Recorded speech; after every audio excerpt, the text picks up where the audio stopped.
A Series of Unfortunate Events by Lemony Snicket. Book the First, The Bad Beginning. Chapter 7. There are many types of books in the world, which makes good sense because there are many types of people and everybody wants to read something different. For instance, people who hate stories in which terrible things happen to small children should put this book down immediately. But one type of book that practically no one likes to read is a book about the law. Books about the law are notorious for being very long, very dull, and very difficult to read. This is one reason many lawyers make heaps of money. The money is an incentive. The word incentive here means an offered reward to persuade you to do something you don't want to do. To read long, dull and difficult books. The Baudelaire children had a slightly different incentive for reading these books, of course. Their incentive was not heaps of money, but preventing Count Olaf from doing something horrible to them in order to get heaps of money. But even with this incentive, getting through the law books in Justice Strauss's private library was a very hard task. Goodness, Justice Strauss said when she came into the library and saw what they were reading. She had let them in the house but immediately went into the backyard to do her gardening, leaving the Baudelaire orphans alone in her glorious library. I thought you were interested in mechanical engineering, animals of North America and teeth. Are you sure you want to read those enormous law books? Even I don't like reading them, and I work in law. Yes, Violet lied. I find them very interesting, Justice Strauss. So do I, Klaus said. Violet and I are considering a career in law, so we are fascinated by these books. Well, Justice Strauss said, Sunny can't possibly be interested. Maybe she'd like to come help me with the gardening. Whippy! Sunny shrieked, which meant I'd much prefer gardening to sitting around watching my siblings struggle through law books. Well, make sure she doesn't eat any dirt, Klaus said, bringing Sunny over to the judge. Of course, said Justice Strauss. We wouldn't want her to be sick for the big performance. Violet and Klaus exchanged a look. Are you excited about the play? Violet asked hesitantly. Justice Strauss's face lit up. Oh, yes, she said. I've always wanted to perform on stage ever since I was a little girl. And now Count Olaf has given me the opportunity to live my lifelong dream. Aren't you thrilled to be part of the theatre? I guess so, Violet said. Of course you are, Judge Strauss said, stars in her eyes and Sunny in her hands. She left the library and Klaus and Violet looked at each other and sighed. She's stage-struck, Klaus said. She won't believe that Count Olaf is up to something, no matter what. She wouldn't help us anyway, Violet pointed out glumly. She's a judge, and she'd just start babbling about in loco parentis like Mr. Poe.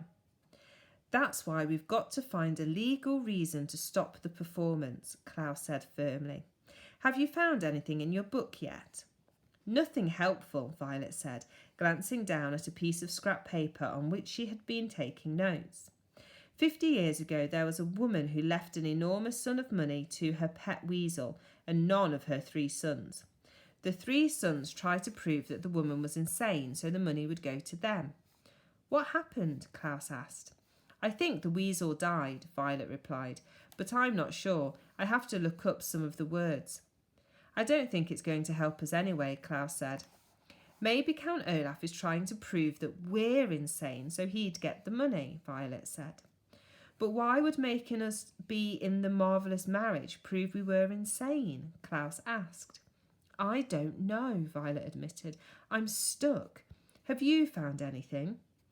Around the time of your weasel lady, Klaus said, flipping through the enormous book he had been reading, a group of actors put on a production of Shakespeare's Macbeth, and none of them wore any clothing. Violet blushed.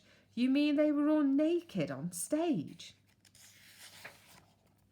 Only briefly, Klaus said, smiling. The police came and shut down the production. I don't think that's very helpful either. It was just pretty interesting to read about. Violet sighed. Maybe Count Olaf isn't up to anything, she said. I'm not interested in performing in his play, but perhaps we're all worked up about nothing. Maybe Count Olaf really is just trying to welcome us into the family. How can you say that? Klaus cried. He struck me across the face.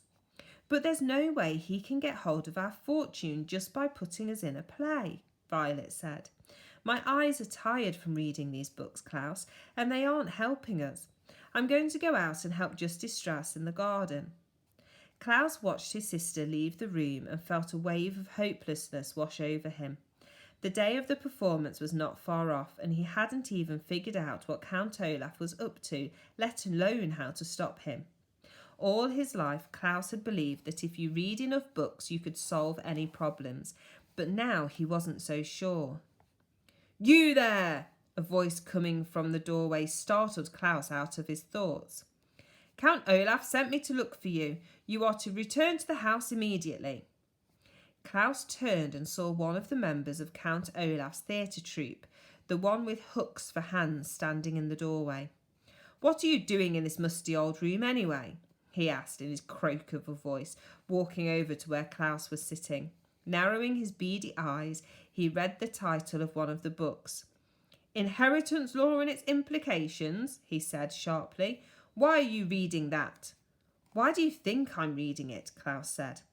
I'll tell you what I think. The man put one of his terrible hooks on Klaus's shoulder.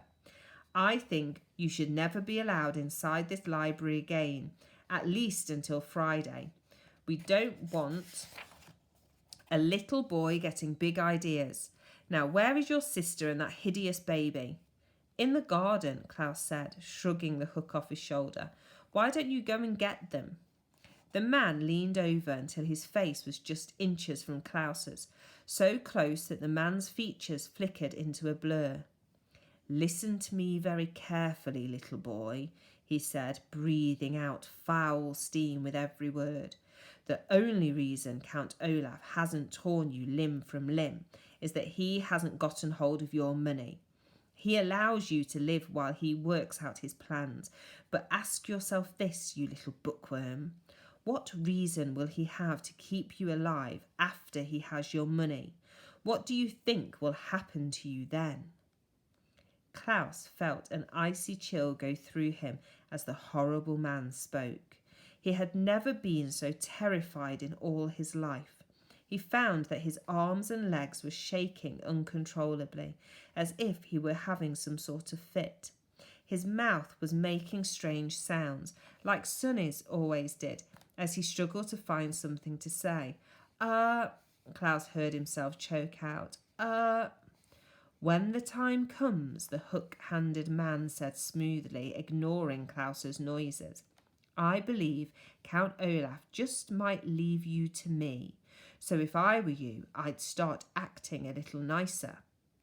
The man stood up again and put both his hooks in front of Klaus's face, letting the light from the reading lamps reflect off the wicked-looking devices. Now, if you'll excuse me, I have to fetch your poor orphan siblings.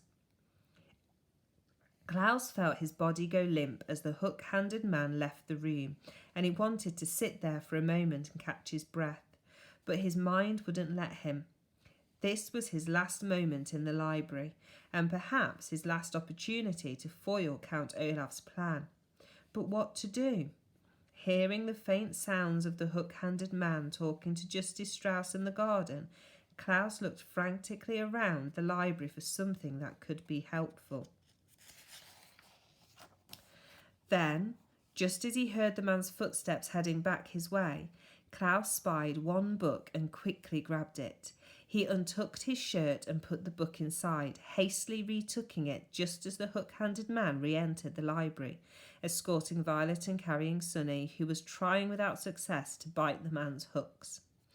I'm ready to go, Klaus said quickly, and walked out the door before the man could get a good look at him. He walked quickly ahead of his siblings, hoping that nobody would notice the book-shaped lump in his shirt. Maybe, just maybe, the book Klaus was smuggling could save their lives.